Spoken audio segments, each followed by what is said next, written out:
mida xubnaha golaha shacabka gaar ahaan garabka ka soo horjeeday mooshinka gudoomiyaha golaha shacabka laga geeyey xildhibaan axmed marka hore ma filayseen shakhsi ahaan ma filaysay iscasilaada gudoomiyaha golaha shacabka waa mahadsantaha cabdullaahi waxaan salaamayaa runtii dadka soomaaliyeed meel ay joogaanba ee daawanaya telefishinka universal marka koowaad waxaa weeye waxaad nagu tilmaantay dad ka soo horjeeda mooshinkii laga keenay guddoomiyaha inagu kamaana soo horjeedin mooshinka kamaana soo horjeedin waana la aqbalay mooshinka inkastoo ciladihiisa uu lahaa guddoomiyaha golaha shacabkuna waa aqbalay laakiin waxaan diidaneen waxay ahayd in sharciga iyo dastuurka iyo wixii lagu heshiiyey xeeroosaadka golaha shacabka u yaalla in la hareer maro si hareer marsanna in iyo xoog inta la isku dayo in gacan iyo lug inta loo taago halkaasay baasha ka dhacaan oo guddoomiyihiisi sharci darraa lagu rido dalkuna uu galo fawdo iyo xaalad xun taas ayay ahayd waxaan anagu ka soo horjeednay laakiin moshinku waa qodob ku qoran dastuurka wuxuu kaloo ku qoran yahay xeeroosaadka baarlamaanka waa la keeni karaa waana aaladda runtii waana eedeyn loo jeedin karo madaxda markaas baarlamaanka accountableka ama baarlamaanku la xisaabtami karo marka guddoomiyaha shacabka waan aqbalnay mooshinkiisii laakiin habraacii iyo hanaankii loo marayay ayay ahayd waxaan ka soo horjeedna waxaana difaacayn sharciga iyo dastuurka dalka oo dadkao dhan ka dhexeeya oon ahayn maalinkaan rabana sidaan raba aan u adeegsado sidaan raba aan u fasirto hadday ii soortoobi weydana aan xoog kale aan ku dayo taas ahayd waxaan ka soo horjeedna laakiin waxaan ognahay in qof kastoo xil loo dhiibaa inuu xilka uga tegi karo inuu dhinto inuu asagu istiqaaladoo ka tago in maaragtay laga qaado waxaasoo dhami waxay ku qoran yihiin dastuurkay ku qoran yihiin cid kastoo xil loo dhiibo ama wasiir ahaato ama ra-iisul wasaare ama madaxweyne way ugu qorantaha ama inuu xilkiisii gudan waayo waxaasoo dhami waa wax dastuuri ah marka qodobadaas dastuuriga ah mid ka mid ah dadkaas mas-uuliyiintahay waa ay ku dhaqmi karaan waxaana isleenahay midda hadda jirtahay kama duwana middaasi laakiin waxaad moodaa in loo yeelay guddoomiyihii gobolka banaadir baa xilkii ka tegey waxaa ka tegey wasiiraha ka tegey xilalkoodii iska casilay kama duwana madaxweyneyaal soomaaliya ay lahaan jirtay ayaa xilalkii maalin cad ka tegey ra-iisul wasaareyaal baa iscasilay marka waxaasoo dhami waxay ahaayeen dariiqa la yaqaanay oo dowladnimadu barbaarinta dowladnimada ama siyaasadda soomaaliya wixii yani dariiqay soo maraysay ahayd laakiin waxaa ku soo kordhay dowladda soomaaliya waxaa ku soo kordhay in xoog iyo sharci burbursan in la isku dayo in la hirgeliyo taas ahayd wixii la hortaagnaa muddada 25 casha laakiin guddoomiyuhu hadday ka timaada isaga khiyaarkiisa wuu iscasili karaa wuxuuna iscasilaadiisa ku horsheegi karaa ma ahan xaafadaha iyo warqado la qoray iyo xaafiisyada gudahoodee wuxuu ka horsheegayaa meeshii lagu doortay oo ahaa golaha shacabka hortiisa ayuu ka sheegayaa markaasaan annagu waxaan aaminaynaa in guddoomiye iscasilay in kale laakiin waxa kaloo hadda shakiga kaaga jiray iscasilaadiisa shakiga ma jiro laakiin sida sharciga ahay sidaas weeye marka waxaan sugaynaa degdegi mayno waxaan sugaynaa waxaa laga yaabaa soo jeedin xaaladdu meesha marayso markuu guddoomiyuhu arkay oo qiimeeyey baarlamaankii loogu talagalay inuu sharciga ilaaliyo in gudihiisii sharciga lagu jebinayo markuu arkay dee waa nin oday ahee dalkan iyo meeshuu u socdo iyo xaaladiisa markuu qiimeeyey inuu go-aan ka gaaray baa laga yaabaa oo asagu maaragtay soo jeedintiisa go-aan ka gaaray laakiin ka hor dhici mayno waxay imaanaysaa middaasi marka baarlamaanka la shiriyo ugu sokaysa oo isbuucan gudihiisa ama isbuuca soo socdaa halkaas ayaan guddoomiyaha ka sugi doonaa afkiisa waxa uu ka sheegto laakiin qolalka dhexdooda iyo meelaha maaragtay waxa lagu sheego ilaa iyo laakiin xildhibaan axmed ahaan adigu go-aanka guddoomiyaha ma ahayd ra'yiga aad jeclayd ama aragtida aad jeclayd ama ficilka aad jeclayd in la sameeyo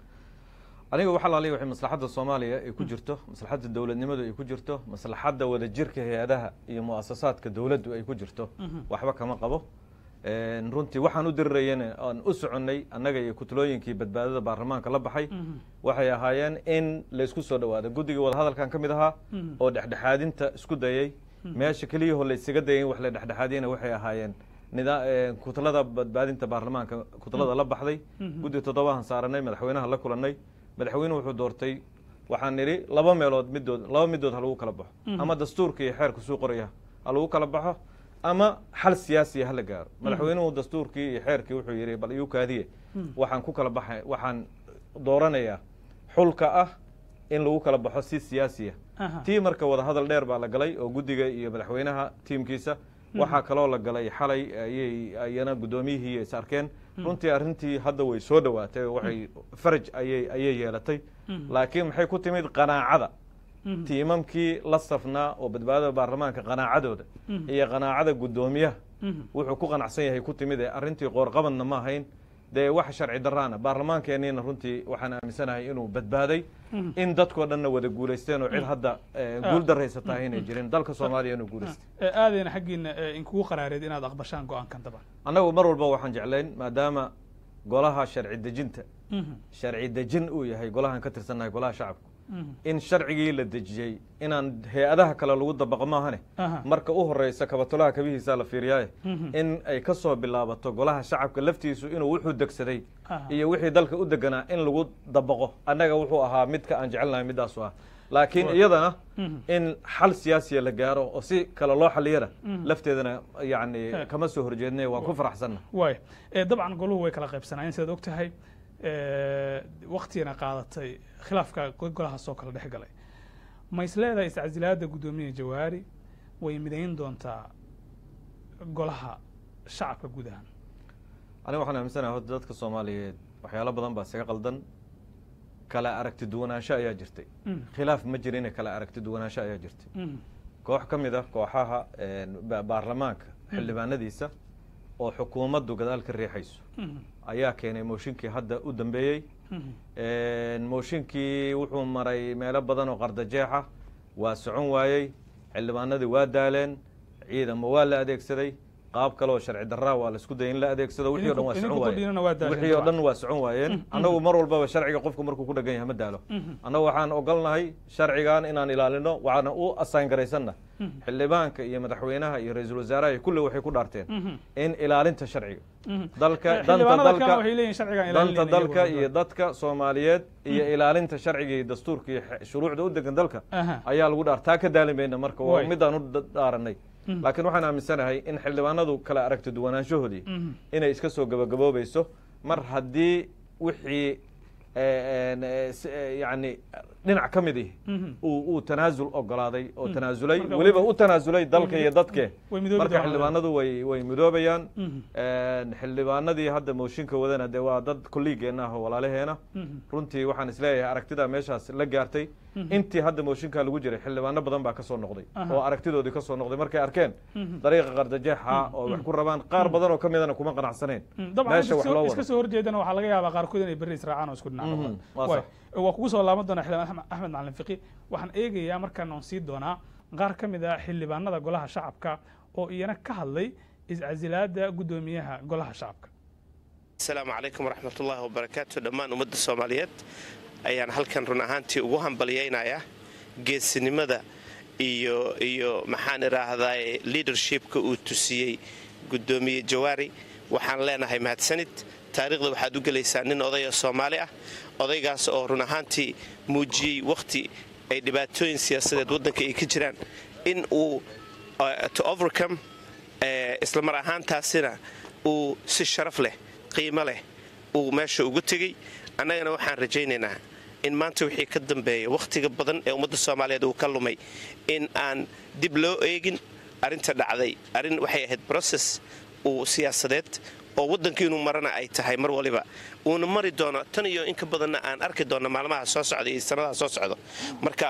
ummadda soomaaliyeed waxaan niyaddooda ku dejinayaa oo aan leeyahay waa jidkii dimuqraadiyadaan fuulnay dimuqraadiyaddana waxay leedahay jidka noocaan oo kale ah cod baa lagu kala baxaa dastuur baan haysannaa waxaa jira procedure la maraa jira procedurekanna wuu culays badan yahay wuu xanuun badan yahay laakiin mararka qaar waa jidka loo baahan yahay in la maraa waxa weeyaan ogaada isjijiidka iyo arrinta dhacday saddexda sitamaan ee lasoo dhaafay waxay mar kale testa ku tahay imtixaan annaga aan qaadanay ay tahay in marnaba aynan u laabanayn meeshaan joognay waxa weyn ummadda soomaaliyeed hambalyaan leeyahay guddoomiye jawaari hambalyaan leeyahay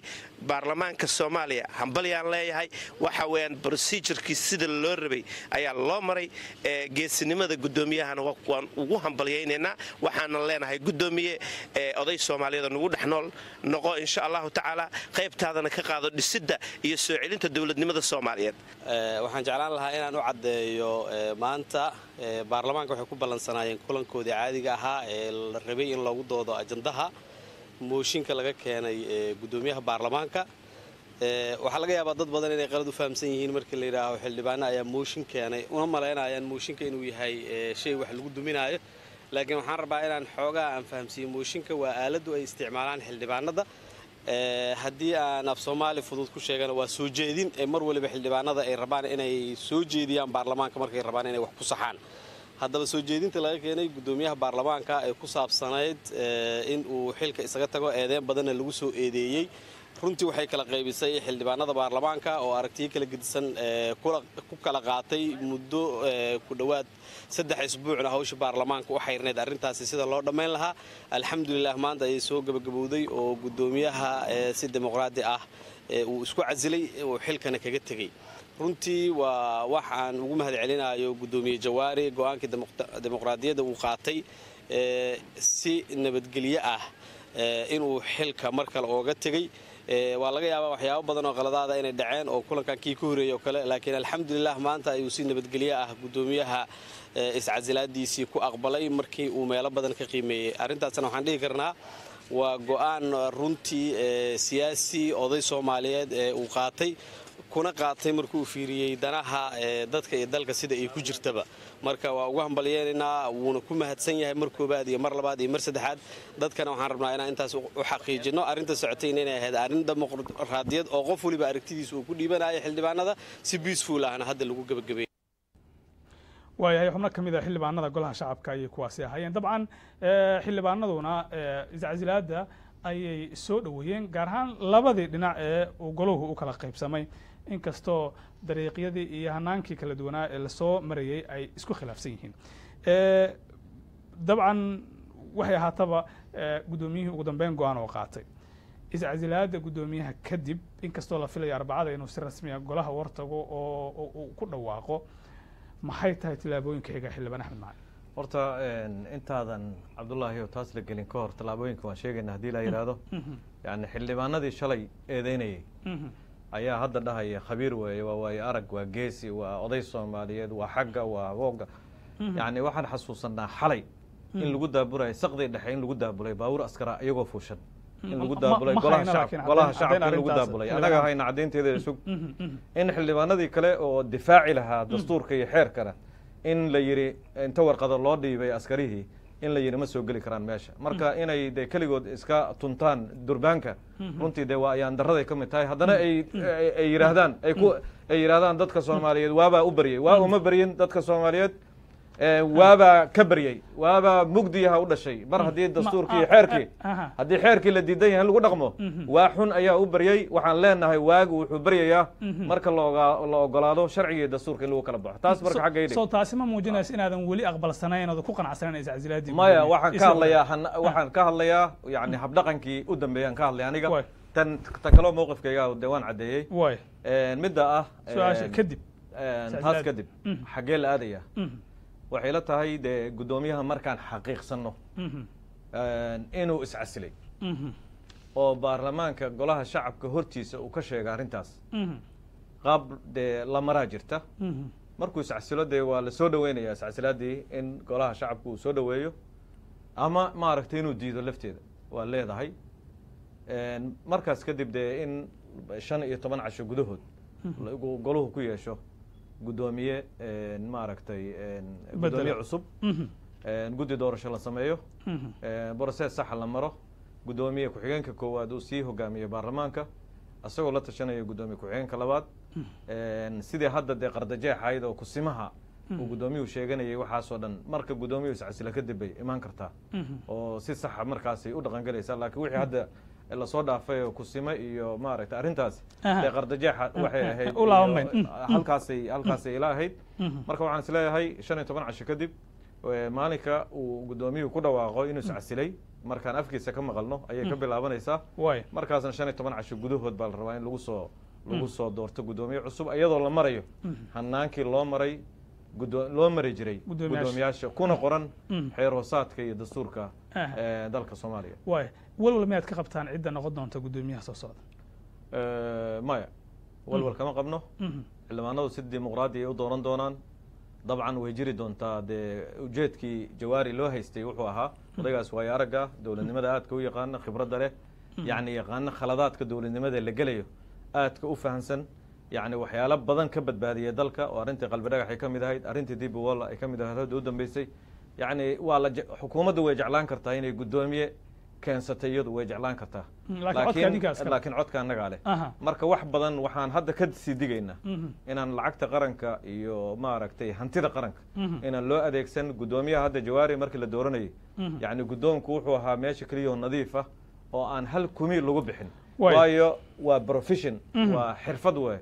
marka inaan lagu kabin inaan hantida qaranka la adeegsan oo si nabadgelyo ay u dhacdo inaan ciidamadii hadda maaragtay aan arkayno kale inaysan wadooyinka xirin oo xildhibaanka la isleeyahay codka ma siinayo guddoomiyaha xukuumaddu wadato inaan sidii oo kale dee loo caburin in inta u dhaxaysa 15kaas casho baarlamaanka si saxa loo hogaamiyo oo guddoomiyaha jawaari muxuu ahaa muudey gudoomiye ku-xigeenka koowaad oo muudey iyo gudoomiye ku-xigeenka labaad mahad cawad inay u hogaamiyaan inaysan faction iyo qayb isku arkine inay baarlamaankii oo midaysan oo ay xil ka saaran yihiin inay sidaas u gudoomiyaan dabcan intii ay hawshan socotay ilaa xad ma hayno innaga xildhibaan laga celiyey oo loo diiday inuu golihii galo haddii aan intaa kasoo gudubno doorashada guddoomiyahana dabcan soo socda haddii uu si rasmi u dhammaystiro iscasilaadiisa guddoomiyaha dee qofka yimaadaa wuxuu ahaadaba waxay noqon doontaa dhaxal adinku aad meeshii aad keenteen oo codkiina aad ku siiseen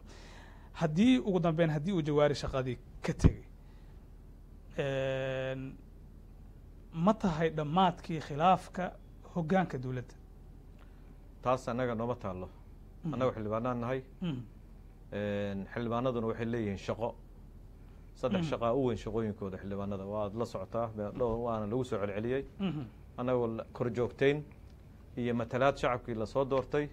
iyo sharci dejin saddexdaas shaqaan leenna marka waxaan rajaynayaa in saddexdaas shaqo inaan la carqaladayn doonin in madaxda ay dhexdooda ka wada shaqayso oo dastuurka ku wada shaqaysana waxaa kala xadaynaya waxay tahay waa dastuurka iyo xeerarka iyo shuruucda dalka u yaalla ayaa kala xadaynaya laakiin midda aan loo heli doonin loo maara heli doonin waxay tahay marka la isku dayo in dastuurka iyo sharciga inta meel la iska dhigo yacni xoog iyo qajajac iyo ababa kale in wax lagu meel marsado laakiin dastuurka ayaa kala xadaynaya hay-adaha dowladda waa 3 hay-adood hay-adda garsoorka hay-adda sharci dejinta iyo hay-adda maaragtay fulinta saddexdaas hay-adood madaxweynuhuna waxaa la rabaa inuu udub dhexaadka intaas u dhaxeeya wada shaqayntooda ilaalinaya ilaaliyaha sharcigu waa isaga marka waxaan rajaynaynaa in madaxweynuhuna sidii hadda crisiskii iyo dhibaatooyinkii lasoo gudbay sidii loola dhaqmay si ka duwan in mararka soo socda loo dhaqmi doono runtii meesha qaladku ka jirana waa la ogaan doonaa marka u dambeyso soomaalidu waxaa weeye crisis dhowr ah lasoo maray inta dowladdana jirtay oo gobolladii baa mar lagu duulay madaxweynayaashooda in la rido qaar waa lagu guulaystay qaar waa lagu guuldaraystay guddoomiyihii gobolka banaadir baa yimid haddana maaragtay lagu soo jeestay haddana guddoomiyihii golaha shacabka marka wada shaqaynta waxaa laga raba waxay tahay in xukuumaddu ay xasilooni abuurto inay xukuumaddu xasilooni iyo kalsoonidii baarlamaanka waa la siiyey 230 xildhibaan 31 xildhibaan baa gacanta u taagtay xukuumadda hadda jirta waxaa la rabaa wixii xuduudeeda inay ka shaqayso oo aysan mar walbaba xuduudaha hay-adaha kale aysan hawaysan inay soo gasho laakiin adigoo xildhibaanada ka mid a qudhaada ilaa xukuumaddii lasoo magacaababa dhaliil iyo waxaad ku waday dabcan inaad eedeyn u jeediso oo ay yareedba inaad ammaanteeda sheegto marka soo qudhaadu ma habboonaan lahayn in aad bal dowladnimadii laqa qabato doorkaagin aad qaadato halkii dhaliisha iyo niyajabka aad mar kasta ku samayn lahayd anigu horta uma samaysniba yani ma ihi yani wasiirka warfaafinta xukuumadda ma ihi ilmaha yararkaa iyo social media ka shaqeeyana ma ihi xildhibaan baan ahay u dhaartay inuu dalkan danihiisa ka shaqeeyo xukuumaddu hadda go-aanay gaartay go-aanadii hadda arrintii imaaraadka iyo carabta iyo ayaantii criskii waan ku taageer laakiin kumaana taageeri karin in qalbi dhagax la dhiibo kumaana taageeri karin in maamul goboleedyada lagu duulo kumaana taageeri karin in cabdiraxmaan cabdishakuur gurigiisa la weeraro ama senator cabdi qaybdiil la weeraro ama guddoomiye jawaari la aado waxaas hadda wax taageeraa oo aan ku siin karna ma jirin laakiin waxyaalaha ay ku wanaagsan yihiin xukuumaddu ay ku mashquulsan yihiin oo wanaagay oo dhan fi itaar alqaanuunka xuduudiisa iyo xindaabkiisa ayaan maaragtay ku ammaanaynaa kuna taageersannahay laakiin waxaa la rabaa xukuumaddu inay buruuf garaysa iyadu inay soomaaliya u shaqaynaysa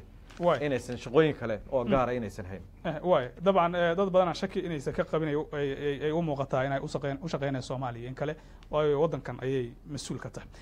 aad ayuu maatay xildhibaan Axmed Macalin Fiqi ayuu kaasi ahaa oo kamid ah xubnaha golaha shacabka oo barnaamijka dabagalka wararka